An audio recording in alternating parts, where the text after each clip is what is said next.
So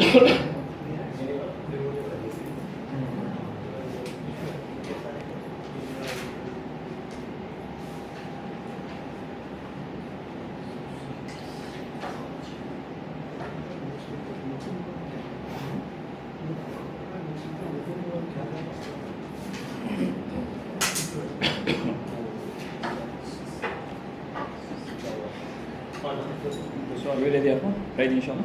Yes. بسم الله الرحمن الرحيم الحمد لله رب العالمين والصلاة والسلام على أشرف الأنبياء والمرسلين نبينا محمد وعلى آله وصحبه أجمعين حياكم الله جميعا إخوة. May Allah bless such gathering and increase us all in knowledge. Today inshallah ta'ala we'll cover the second logical proof for Allah's existence. We've covered in the previous class دليل الخلق والإيجاد, the proof of creating and causing existence, right? And today we'll talk about دليل الإحكام والإتقان, the proof of perfecting or perfection and robustness. Again in Arabic. In Arabic دليل الإحكام والإتقان. إحكام robust and إتقان perfection of creation, okay? And the robustness of the creation, of Allah's creation subhanahu wa ta'ala. So the difference between the previous proof and this second proof is that the previous proof speaks about the universe before existence. Okay? It deals with the universe before existence. It must have a cause, right? While the second proof speaks about the universe after existence and how perfect it is, right? And how robust it is. So both of them are logical and innate, compliant proofs, and among the based on the al-mabadi' al-daruriyya, the necessary principles, right? Which is axiomatic, meaning that we feel it, we sense it. We don't have to scrutinize any level of exhausting oneself or exerting some level of scrutiny to the information to check is it true, is it not. We just sense it and feel it without any extra effort from our side. So this is ilm badihi, meaning it is axiomatic. So this proof, this second proof is based on two premises. The first premise is that we see that al-alam mutqan, that the universe is perfect, right? We observe it openly and clearly, right? And secondly, everything which is perfect must have also a cause, must be caused by someone. It cannot come on its own. So how do we come to a conclusion that everything is precise and perfect and falls in place? Just looking around us, we see that clearly without having to investigate and do some experiments to prove that it is perfect and so robust, right? So we see Allah's creation all around us, and we see the perfection of creation. Everything falls in place. Everything operates in a manner that serves our existence. So when we see that, we can see that the entire universe is made and configured and prepared for us to prosper in. Everything around us serves that purpose. So this perfection, this preciseness is a clear indicator that it must have a cause that led to this perfection, right? And every creature around us, if you just look around you and look to Allah's creation, through every creature you see signs of perfection, signs of intricate features that creature has. And not only that, I mean, even the organs, every existing organ, that creature serves a purpose, operates in a fascinating manner, right? And not only that, each organ is connected to the other organ. It requires, as a prerequisite, in order to function and operate in a normal way, it requires prior organs to be there for its existence and for that creature to operate in a normal fashion in this universe. So let me just give you some examples from the universe. Of course, this example is also called Dalil al-Inaya. Another name for it, Dalil al-Inaya, the proof of care, right? Care, which tells you that everything around us is taken care of. First premise is what? The first premise that Perfection of creation. yes, perfection of creation, that we see every creature is perfected, right? We see perfection, right? So this perfection, as a conclusion, must have a cause who is all able, all knowing, all wise, subhanahu wa ta'ala. Because when you see those fascinating creatures that operate in a very nice and normal way, you see that there is a cause behind it who is knowledgeable of what he has created, who has the ability to create. And there is a wisdom behind creating those creatures. So from that you come to a conclusion that this cause must be wise, knowledgeable, and all able, subhanahu wa ta'ala. So again, if you just look around you, every creature has a story. Every creature has a story which is an evident proof that it is caused by the all-wise, all-able, subhanahu wa ta'ala. So, when you look to the entire universe and how much it is so humongous, it is so complex, right? Yet, it is operating in a very fascinating manner that shows that everything is in harmony. You don't see disorder in the entire universe. Everything is placed in the required place, in the place which is most fit. And just let me give you an example from this universe. If you look to our Earth, our planet Earth, our planet Earth, it orbits around itself, right, to cause the day and night. Amazingly, this sun orbits around itself at a speed of 1,000 miles per hour. Can you imagine the speed? 1,000 miles per hour, almost 1,600 kilometers per hour. How are we still on this earth, not flying in the air? This is how Allah is fascinating us. Like I said earlier, Allah could have made the universe so simple, but He chose to make it so complex, to fascinate us and to leave no room for any person to come and claim this is caused by coincidence. It has no creator whatsoever. Not only that, this tiny planet, this tiny blue planet, it orbits around the sun, right? Yes. Listen to this speed, which is almost 9,000 kilometers per hour. 109,000 kilometers per hour. They say almost 30 kilometers per second, flying in the air. Orbits around itself, flying in the air around the sun at a speed of 30 kilometers almost per second. 109,000 kilometers per hour. Can you imagine the speed? And this is to cause the 4 seasons.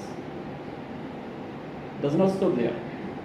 Our entire solar system, the sun and the solar system, orbits around the center of our galaxy, the Milky Way. They say at a speed of 140 miles per hour, almost 225 kilometers per hour. So the sun orbits around itself, around the sun, and the entire solar system orbits around the center of our galaxy, the Milky Way, at this speed, subhanahu wa ta'ala. Not only that, our entire galaxy is orbiting around another center in this universe. So for someone to come and say, this is by coincidence. I mean, how come we don't see things hitting each other? How come this order is preserving existence of this multitude of creatures on Earth? This is science is saying this. I mean, I'm not making this up, by the way. This is credible scientific websites. You go there, they'll tell you the speed of the Earth around itself, around the Sun, the speed of the entire solar system, the speed of the our entire galaxy. Our entire galaxy, they say around 300 plus miles per hour. The entire galaxy. So it does not hit other galaxies. Everything is moving. Everything was created with precise amount, decree of Allah subhanahu wa ta'ala. So for someone to come and say, no, this is all coincidence. We just came through the Big Bang and everything fell in place and khalas, we existed, it's like that. There is no creator. We say you must make sense in your claim. Your claim must be reasonable. And we'll get to see that. For this to happen, what is the probability for someone to claim that coincidence can cause life on Earth? I mean, to claim that existence of living things is something, and also to add to that, to have conscious wa'i, okay? And you can use your mind and decide and reflect and all that. This is another complex issue in addition to the existence and living things, subhanAllah. So you see that these creatures are a complex of systems and organs in harmony with the entire cosmos. Not only our planet, our solar system, our galaxy, but the entire cosmos is in harmony. Everything is falling in place, subhanAllah. So when we look to the universal constants, to the gravity, the pressure on our planet, which holds us in place, not flying in the air, subhanAllah, holds the water, the seas in place, and not splashing all over the universe. So here you can see clearly that there must be a cause for all that. There must be a wise, able, all-knowing cause for all that really perfected this entire existence. So this proof is also called, from the proofs used to substantiate this proof is it is called the fine-tuning of the universe. Of course, this fine-tuning of the universe, it is observed by us, it is observed by science, but sometimes science may present it in a fashion that may lead to maybe contradicting or denying other factors. If something is not fine-tuned according to their criteria, they may say this cannot be used as an evidence for Allah's existence. So it must be something which is so complex, greatly fine-tuned in order to claim that this is caused by Allah subhanahu wa ta'ala. Okay. But not necessarily that everything which is not fine-tuned may not lead us to Allah subhanahu wa ta'ala. We see mountains, we see rocks, we see trees, we see things that according to their way of calculating things or coming to conclusion may not be a proof for Allah's existence. But we say, no, everything that exists, whether it was useless, useful to us or useless to us, it seems to be useless to us, but it is also caused by Allah subhanahu wa ta'ala. So we need to be careful whenever we when we use any scientific method to prove Allah's existence. Look to the downfalls of this approach.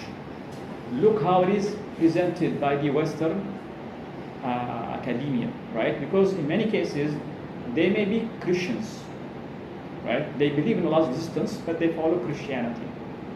Or they believe in Allah's existence and they follow different religion other than Islam.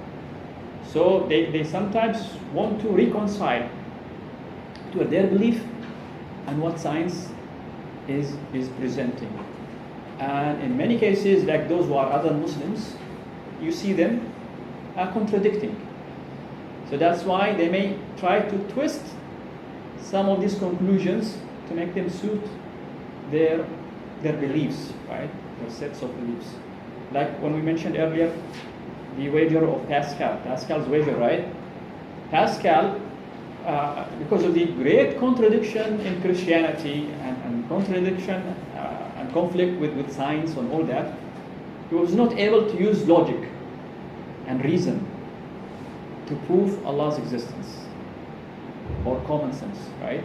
So he ended up, inventing this proof, which is using the probability. If Allah exists and you believe, what you gain. If Allah exists and you don't believe, what you gain. If Allah does not exist and you believe. If Allah does not exist and you don't believe. And he came to conclude that if Allah exists and you believe, you are a winner in this case. You don't lose. But in the other three cases, some you may not win or lose, and some case you lose if Allah exists, subhanahu wa ta'ala. So look how, because of science and what reason leads people to, sometimes they need to do some tuning to the either to their faith or to the proofs that they are trying to present. Another issue is the issue if you just look, more evidences. Look to our existence, our biological nature. SubhanAllah, every creature, every bit in this human body is a sign for the Creator, going down even to the cells level.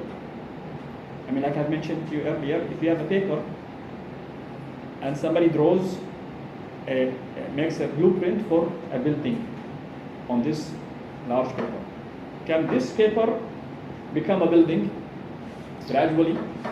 No. This is the case with the human cell. Human cell carries the blueprint of building an entire human being, and it works on its own within the womb of a woman. Single cell multiplies until it builds an entire human being. And this happens with every creature. Every human being, even. Every woman who is married, she gets pregnant. The exact same steps happen with that tiny creature who starts from the cell size in her womb. How come it is consistent with all cells? How come it is consistent with all babies that are born? They grow up in the same exact manner. And if you look to every other creatures in the animal kingdom, in the flies kingdom, in the sea animals, you name it, any creature, subhanAllah. So it does not stop there, subhanAllah. This tiny cell, especially today with the quantum leap advancement in science and using technologies that make you go down to the nano level within the nucleus of the cell, and you see things happening there, which is the most sophisticated factory is not operating in a such manner within this tiny single cell. Can you imagine this? So for that cell, for that to grow, and every cell that grows knows where it should go. This cell is specialized in building the bones. These cells are specialized in building the skin.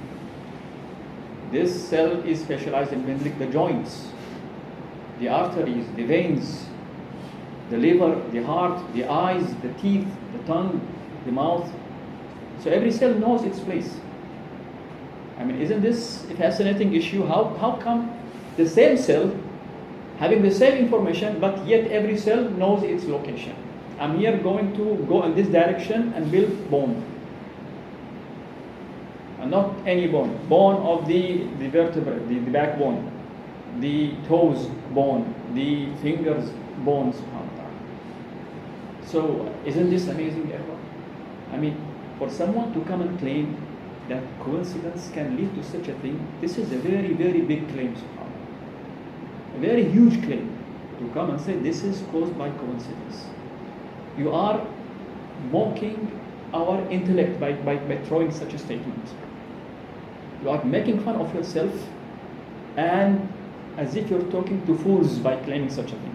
Seriously, make that person look like a fool when he throws such a statement. I mean, tell him seriously. Just look to the cell, what exactly goes inside the cell. Inside this tiny nucleus, subhanAllah, we have the DNA.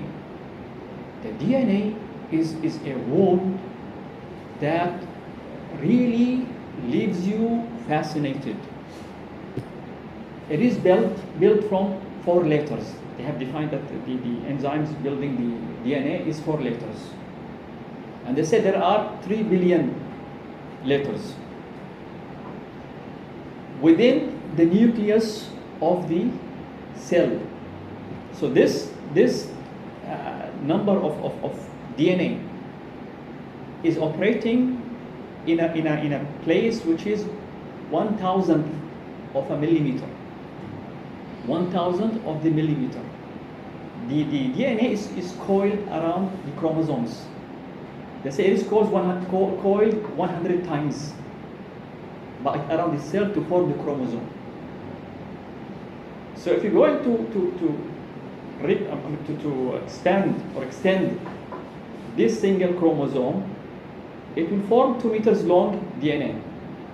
One single chromosome, 2 meters in length. Imagine. So they say the human cells within a body is around 37.2 trillion cells in the human body. So if you're going to take every cell, take the chromosomes, 2 meters times 37.2 billion, they say you will have a line of chromosomes from here to the sun. The sun is 150 million kilometers away. From here to the sun, not one time at all. Not one time. 496 times, almost 500 times. One human being, his chromosomes, from every cell. If you line them up, it will be from here to the sun 500 times. So, isn't this really something which blows our mind, wallahi? Isn't this something that should lead scientists to say, Amanna Billah? I mean, for a scientist, especially scientists who knows all this information, to come and say, coincidence. Yes, you have big degrees, but you are making a fool out of yourself. This is not logic. You guys claim that reason should be there, right? And like I said earlier, if you just show him a bottle, he will say this is caused by someone. If you show him a drawings, scratches on the cave of attempts to draw a human being, he will say this is nations, thousands, millions of years were there and they were attempting to draw something. And if you tell him this is caused by erosion and coincidence by itself, he will mock at you. He will laugh at you, right? He will say, no, this is sign of a intelligence. This is a sign of intelligence. Few scratches on the cave. And what about the DNA? What about the DNA, subhanAllah? So this DNA carries information, not only mere, blood or material. No, it carries information, subhanAllah. It is said that if you take a pinhead size of DNA, it can carry 1 billion of 4 giga memory of information. One pin size DNA. One pin size DNA can carry 1 billion 4 giga memory. Look to the number of information that DNA can carry, subhanAllah. So seriously, just look into this scientific information. You should be clearly guided to Allah subhanahu wa ta'ala without any hesitance. So seriously, when they say these 3 billion letters, if you're going to write them down in a book, they say you will have 1,000 volumes of books. Every book 500 pages. If you write this 3 billion DNA information in a book, you will have 1,000 book with 500 pages. 3 billion letters. And not only that, it is coded. There is no flaws in the coding. Imagine if there is a letter misplaced, the entire system collapses. But everything is perfected. Everything is in the right manner, right way. It must be coded in a such way. Who coded it in the first place? No human being or any creature, living creature, will come to existence without having such information coded in it. The DNA must be in a precise manner. So who coded it inside these creatures? SubhanAllah. There must be a cause who is wise, able, and all knowledgeable. Subhanahu wa ta'ala. One of the proofs used by the scientific academia who proves Allah's existence, something called irreducible complexity. Irreducible complexity. It was presented by a biologist called Michael Behe. He wrote a book called Darwin's Black Box, and he mentioned as an example, he said any creature, and he gave an example of a flagella. One of the cells, flagella, comes with a tail, and that tail moves in a very fascinating, I think 300 times per second or so. It moves its tail. They said it has like a propeller to help the tail move. It says if any part missing, they should all exist at the same time. If any part did not exist at the same time, that cell will be useless. That cell has 4 parts, and if one part is missing, then the entire system will collapse. So he's telling us, when you look to any creature, any organ within the human body or any creature, for instance, when you look to the heart, if the heart came first and no blood to become dry, it will collapse, right? It will not work. If the blood comes and no heart, it will not work. So you see that all must come at the same time. Not only that, it is hooked up to the brain, right? And the eye is hooked up to the brain, and everything hooked up to the brain, and everything hooked up to the heart.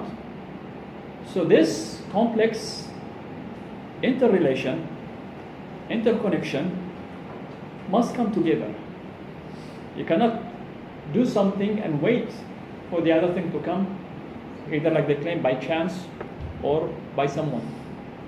So what leads to such issue except an all-able, all-wise Creator subhanahu wa ta'ala. So this is why when you look to the issue of our existence and how Allah subhanahu wa ta'ala perfected everything, you are guided and come to a conclusion that this must be caused, cannot be a product of blind coincidence. Allah says in the Quran, "Harji' al-basara hal tara min futur." He said, look to the universe. الذي خلق الموت والحياة ليبلوكم أيكم أحسن عملا. The next ayah. الذي خلق الموت والحياة ليبلوكم أحسن عملا. الذي خلق 7 سماوات طباقا ما ترى في خلق الرحمن من تفاوت فارجع البصر هل ترى من فطور. The one who created the heavens and the earth, 7 سماوات طباقا, 7 leveled heavens above each other. هل ترى من فطور? Do you see any flaws, any rifts? ثم ارجع البصر كرتين. Look again.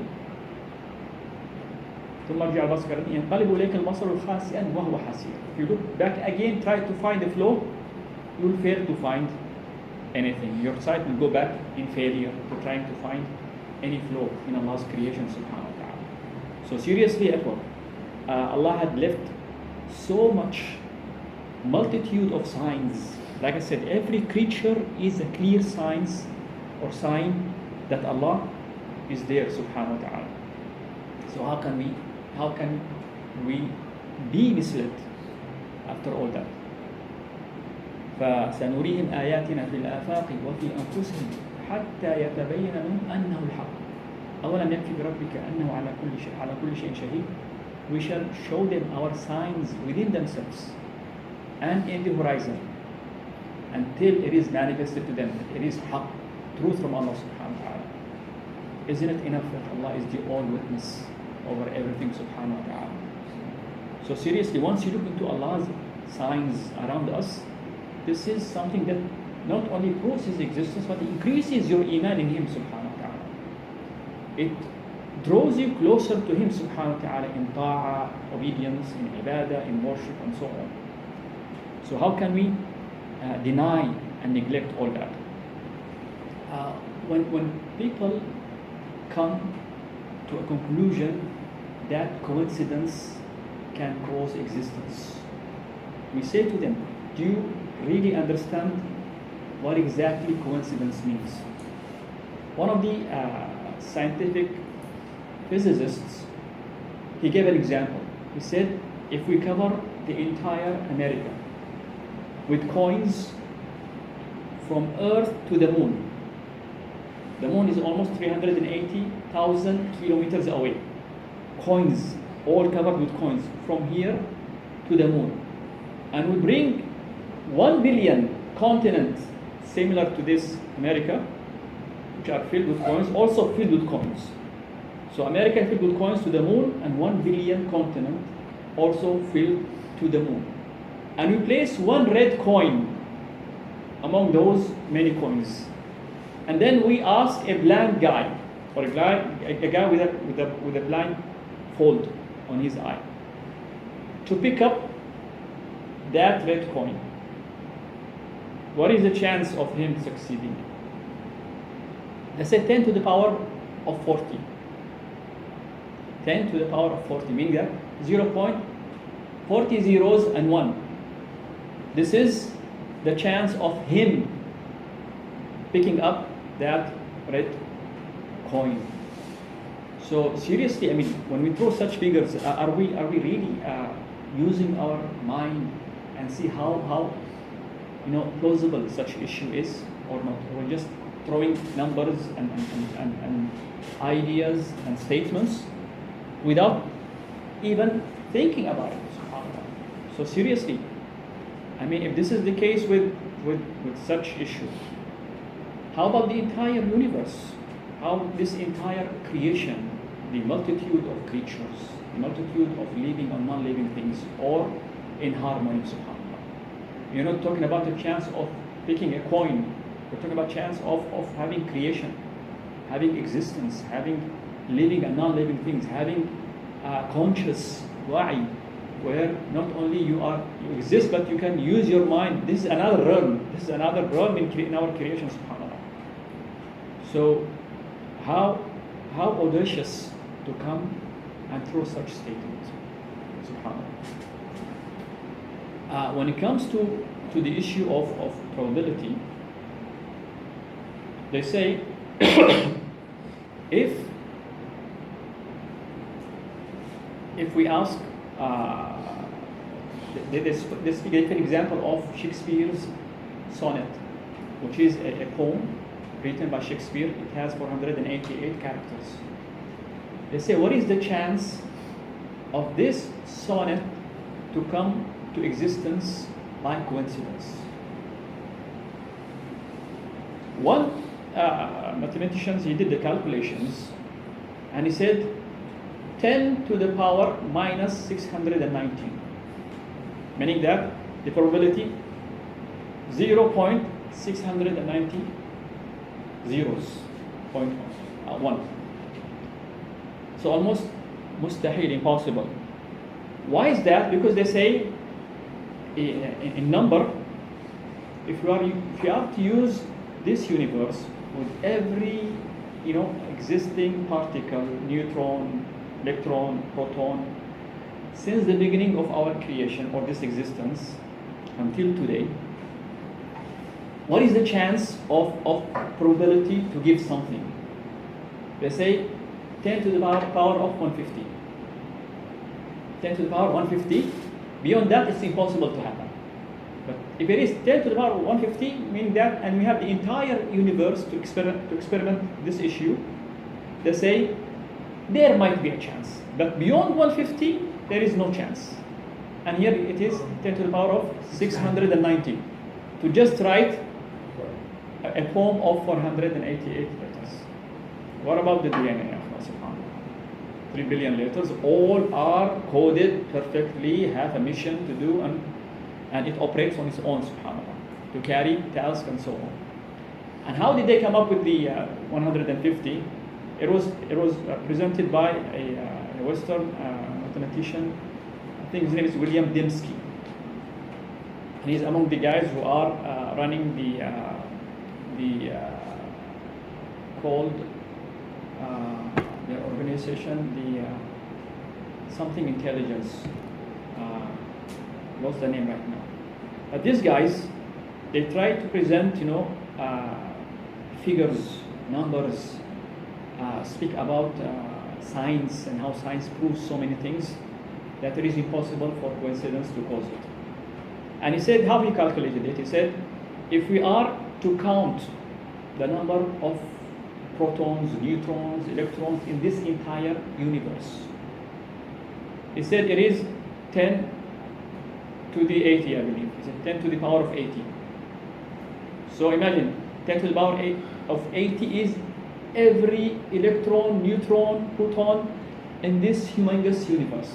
They said the universe extends almost 96 billion light years. The closest galaxy to us is 2 million light years away. 2 million light years. They say the universe extends 96 billion light years. The sun is 8 light minutes away from us. The sun. 8 minutes. Not even hours, subhanAllah, away from us. So the closest galaxy, 2 billion light years away. The entire universe extends 96 billion light years away. So imagine every existing electron, proton, neutron, if you count them all, it's 10 to the power of 80. So he said if you use this entire lab as a lab, this entire universe as a lab, okay? And we have time since the beginning of the Big Bang, like they claim. They said the Big Bang started 14 billion years away or ago. Around 14 billion years ago. Okay. 14 billion years ago, they say almost 10 to the power 25 in seconds. 10 to the power 25 in seconds. Okay.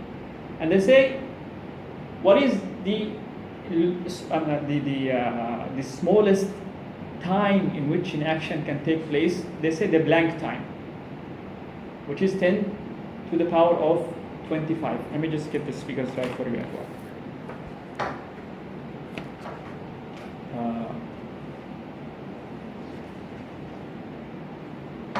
So they calculated the okay, there. They calculated these figures. Yes, it's 10 to the power 80, the electrons, neutrons, protons, the entire universe. 10 to the power 45. This is the blank time. Blank time. The slightest, it is a fraction of a second, 0.00045 zeros, 1 of a second, in which something may happen. And this is measured by the Big Bang according to them. So if we do an act to do something to trigger a coincidence or a probability, we have that much time. And we have this entire universe. And we have the time since the beginning of the Big Bang, 14 billion years, right? Which is 10 to the power 25. So they add the powers, 80 plus 45 plus 25, they come up with 150. So anything beyond that, it's impossible to happen. So if the sonnet takes 690 to the power of 690, meaning that it's way off possible to take place or happen. So this is how science amazes us, in telling us this can never happen by coincidence. Even if we have the entire universe as a lab for us to experiment, we still are never able to come up with such things, subhanAllah. So looking at this, we certainly are guided that this universe must be caused by the all-wise, all-able, all-knowledgeable God subhanahu wa ta'ala. Another issue some scholars use, which is the specified complexity. Specified complexity. They say, if you have a letter, just A, this is specified but not complex, right? If you have letters which make no sense, is not understood, they say this is complex. But if you have a sentence, I went to school, they say it's specified and complex, right? Specified, it makes sense. Complex, made up from many letters. So they say, if you walk along the seashore and you see the wave causing the zigzag on the coast, right? You say this is caused by the wave, right? Not by someone, of course. And you have no doubt about that. But if you walk along the seashore and see a statement written, engraved in the sand, I love Allah, I went to school, written, engraved on the, then this is, they say this is specified complexity. It can never be caused by the waves or any form of natural phenomena, either wind or whatever you call it, right? It must be caused by a designer, by someone who is intelligent, right? So if this is the case, such issues leads us clearly that when we see this specified complexity in every creature, in the DNA and other creatures, other things within our nature, biological nature, we are guided that this is something placed by a designer, subhanahu wa ta'ala. Someone with ilm, knowledge, someone with wisdom, someone with ability to do it. We cannot throw it and claim that nature or any unintelligent factor can lead to such specified complexity. So seriously, I mean, once we look at those issues, just looking into the universe and how everything is put into place, and how everything is in harmony with each other. You look to the sun, to the moon, to the day and night, to the level of water on earth, the trees, the mountains, everything serves a purpose. Especially today when we see science is declaring that clearly, even by the atheists themselves. They declare that this was fixed to make us live and prosper on earth peacefully. Like I mentioned to you, Anthony Flew, who was an atheist, right? He wrote a book, There is a God. And he mentioned that, especially the issue of the fine-tuning of the universe. He said, if I go to a hotel and I see everything in this hotel room is fixed exactly like my bedroom or my house. The picture I like is on the wall. The wallpaper, the colors which I love. And I open the refrigerator, I see the foods and drinks which I usually drink and eat, my taste. Everything is placed and designed according to my taste. The bed sheet, the color of the bed sheet, the color of the carpet, the newspaper that I usually read are placed on the table. The TV channels that I watch are opened according to what I want, what I like. The radio playing, like he said, playing music which I love and so on. Say I will come to a clear conclusion that someone knows so much about me who had prepared this place for me. So look to the analogy here, subhanAllah. He's telling us, and he made a title for this chapter. The universe was prepared to receive us. So the one who created us knows what's fit for us. The level of water, the level of air, the level of heat, the level of coolness, everything in measure, which suits our existence. So we were prepared to come to this place and live in peace and harmony. How can we claim that these are all caused by coincidence, subhanAllah? طيب. So he said, based on this, he said, you would be less inclined to think it was all a mere coincidence. This is his statement. And the chapter is called, Did the Universe Know We Are Coming? Did the universe know we are coming? And subhanAllah, as if, how did it know that this is the level of air, level of water, level of heat, coldness, and so on, must be fine-tuned to such levels, the gravity, the pressure, and all that, subhanAllah. When you fly in an airplane, in some cases, if the pressure increases, you feel it in your ears, right? When you're on Earth, you don't even bother to think of that, subhanAllah. Slight change in pressure, it can destroy us, subhanAllah. Slight increase in heat, and you see people dying, subhanAllah. Like in past Hajj, 1,300 people died because of the heat. Who is tuning all that? So seriously, these are clear signs. And seriously, if you take every creature and you present it to those who are denying Allah's existence, say, look to the perfection of this creature. Sometimes science, they tell you, well, we found within the DNA there is garbage DNA. That was a few decades back. It's useless, it's there, it has no purpose, it has no reason. And they were using it as a claim that, look, if there is a designer, then why there is garbage DNA that has no reason, does not serve any purpose. You may say, I mean, seriously, you left all this perfection and you just picked up on this issue to claim that, khalas, no creator? What about the rest of this body, subhanAllah? Yet later on they found out that there is no garbage DNA. There is a use for it. It's there for a purpose. Sometimes they say, look to the structure of the eye.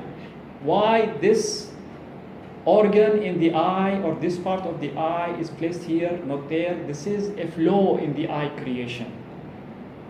But subhanAllah, I mean, the eye functions very well, right? Isn't this enough sign that someone created this eye? But they just try to pick up anything, and even their claim that this thing is a flaw does not destroy the entire argument at all, right? You still have a working eye, which is fascinating. And like I say, if you look into the nature of the eye and how it works, it is wallahi something mind-blowing, wallahi. In a fraction of a second, you react. It sends signals to the brain, and the brain tells you, move your head away because something is flying to your face. Within a fraction of a second. How the eye sees and sends message to the brain, and then the brain says to the entire body, take an action. Like, what about all that? This is by coincidence also. Yet later on, science had found out what they claimed regarding the eye is not appropriate. It was appropriate. It was the most appropriate for that thing to be in that place. I'm not specialized, that's why I can't go into details what is the exactly thing of the eye, but I'm giving you as a whole and how much they're trying to find any flaw according to them. And they fail to do so, subhanAllah. And even if they find something in which they claim it is a flaw, what about this entire body, subhanAllah? What about the entire organ? Still functions in a very amazing manner, subhanAllah. So seriously, just looking around Allah's creation, wallahi, leaves no room for anyone to come blatantly and say, look, this is coincidence, it can come on its own. I cannot understand why people take the statements of these atheists seriously. Wallahi, I can't understand that. Someone to say, no, the eye came by coincidence, the cell came by coincidence, we all came by coincidence. Imagine a cell becomes a living thing. This is one issue, one complex issue, one really complex issue. But now the cell becomes another level, becomes conscious. It makes decision. I should go here. This is right. This is wrong. This is not something which is materialistic, right? The why, conscious. It's not materialistic. That one fellow within the book of Anthony Flew, he said to claim that life came to existence by coincidence, like saying that this marble all of a sudden started saying I, starts to speak. Can you imagine this? For a marble, which is a dead matter, to become a living thing, not only living thing, but says, I am here, I am there, I thinks, speaks, decides, and takes decision, and so on. It is another level even. How can we come to such audacious conclusion that dead material became living thing who has conscious, subhanAllah. So again, I urge you, ikhwat, to just look around and use Allah's creation as a sign for you to hold in your pocket as an argument to present to these people. Just bring in anything. Speak to him about the cell. Go collect information about the DNA within the cell, how complex it is. How can this DNA leads to life? Who coded it? If you see a code, 3 lines of code of program in a computer, you say this, which does calculation, it adds number, it divides number. You say, this is a code written by a smart programmer, right? But what about this code inside this cell? And those scientists who say that they are atheists, they say the information inside the DNA is fascinating, so complex, and there is no flaw. And it must be done in that right manner for it to continue and to cause existence and to carry on life.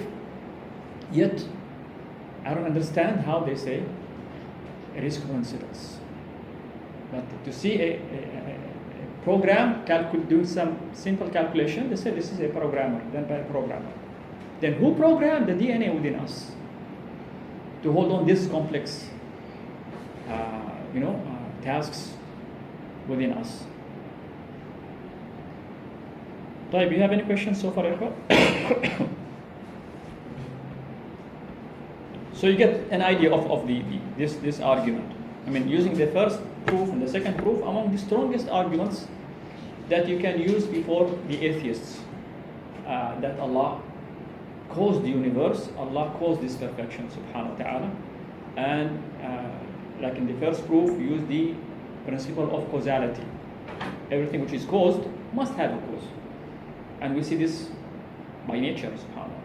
And the second proof that everything around us which carries perfection and shows how complex it is, and there is order and works in a systematic manner, tells us that there is someone who caused it, who is smart, who is all-knowing, all-wise, all-able, subhanahu wa ta'ala. طيب, I hope the argument is clear, inshallah, ikhwan. This forces us to know more about the scientific things, and these things we have to know so that we have a good point for argument, right? Not necessarily. If you just pick up one example, if you just look to the cell and the DNA and see how complex it is, or any organ in the human body. And like this, if we have multiple examples, we have such strong points to just to present a multitude of arguments to these people. You tell me, you prove to me. If you say these things came by coincidence, prove to me how it came by coincidence. You should carry the burden of the proof, not I, right? Because common sense, if we see a mobile, I'll tell you, no, it came by coincidence. You'll make fun out of me, right? But who carries the burden of the proof? The one who claims, no, this came by its own, or the one who says it was manufactured by someone? Manufactured, this is the common sense issue, right? Manufactured by someone, but don't want to come against common sense and say this was caused by coincidence. You prove to me how it came by coincidence. You tell me The Big Bang, you tell me the primordial soup, they say. I don't know the exact word for it, but they say there was like a mix of sand, water, and lightning worked through time, and then all of a sudden, in this soup started the first cell. By coincidence. Prove to me. You guys claim that you are scientists. Go to lab, do it for me. You go to lab and do it for me. To just throw a claim, a blatant claim like that by chance the cell was found in a bowl or in a pond or something like that, in a pond of water. How did that happen?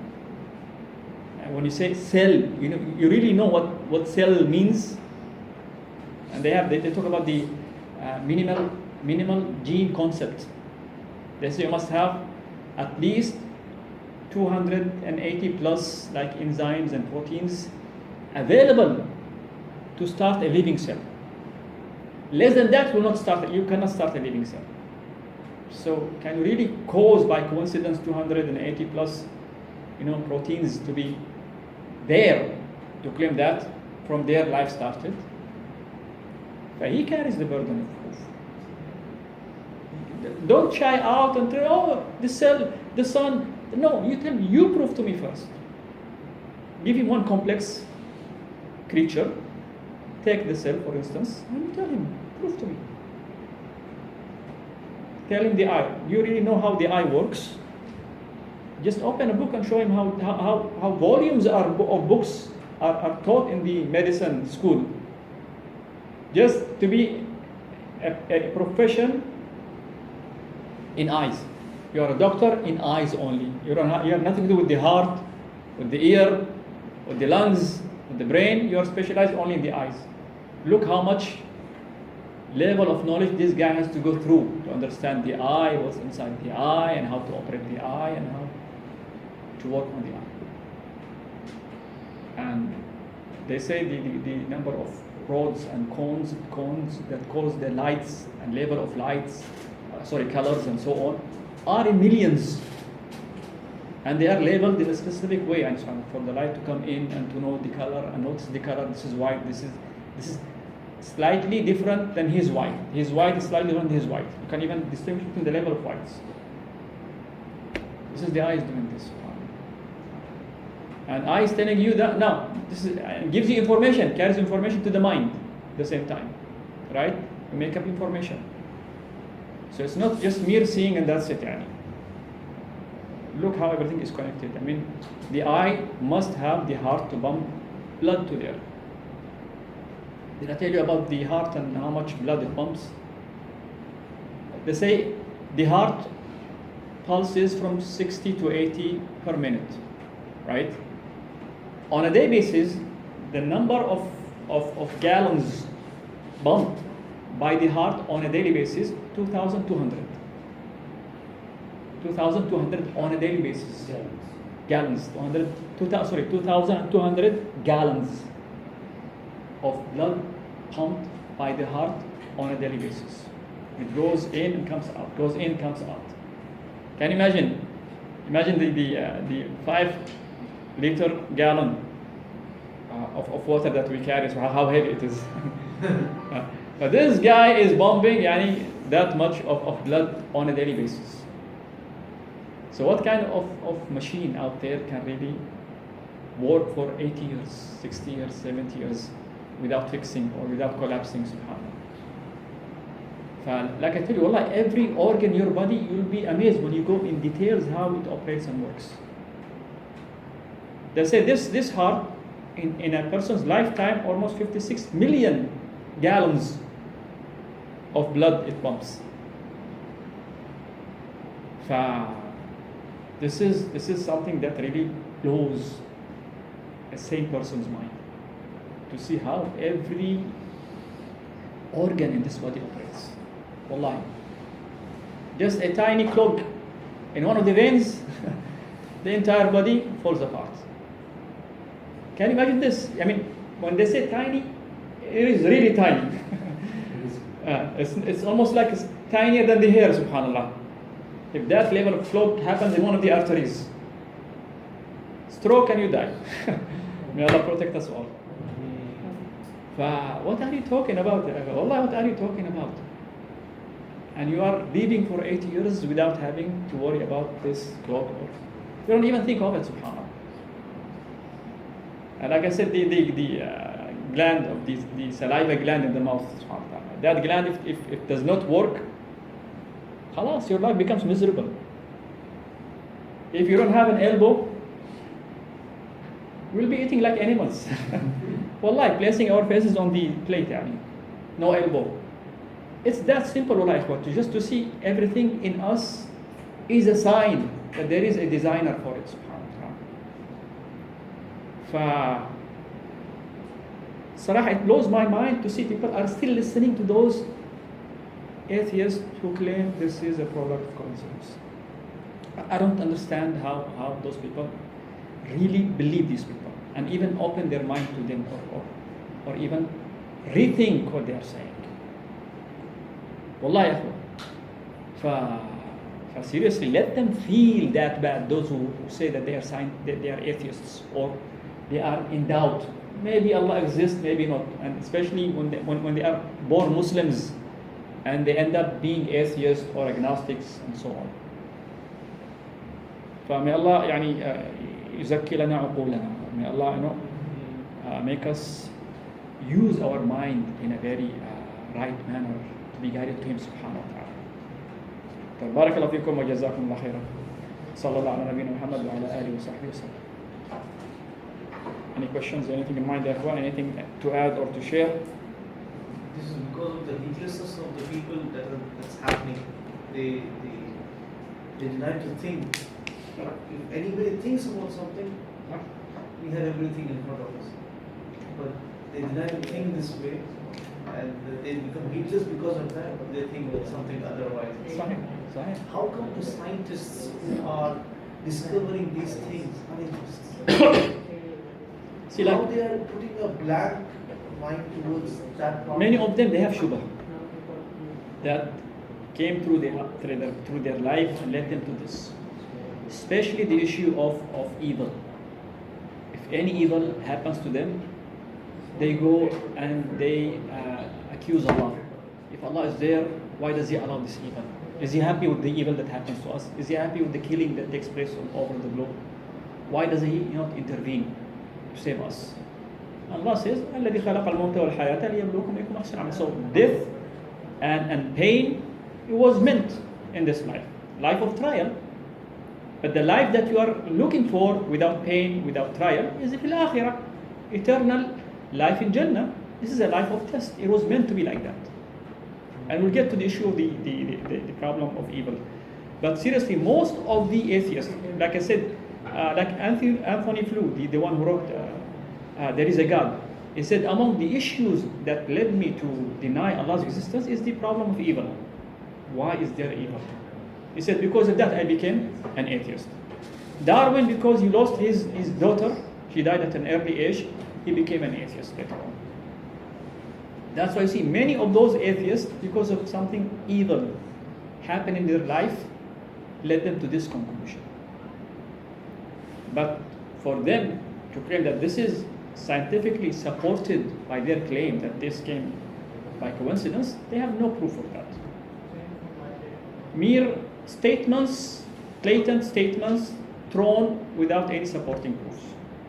You see so much of them are,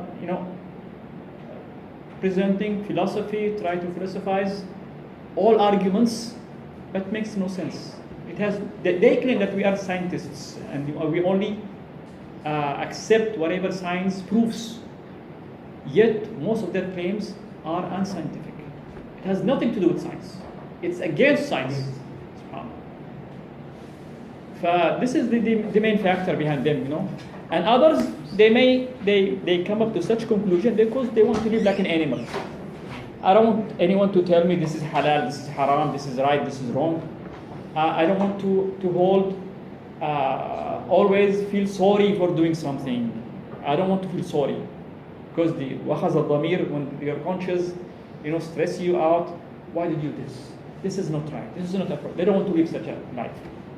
They claim, as if they seclude their why, their conscience from what they're doing, they will live in peace. They are not alive.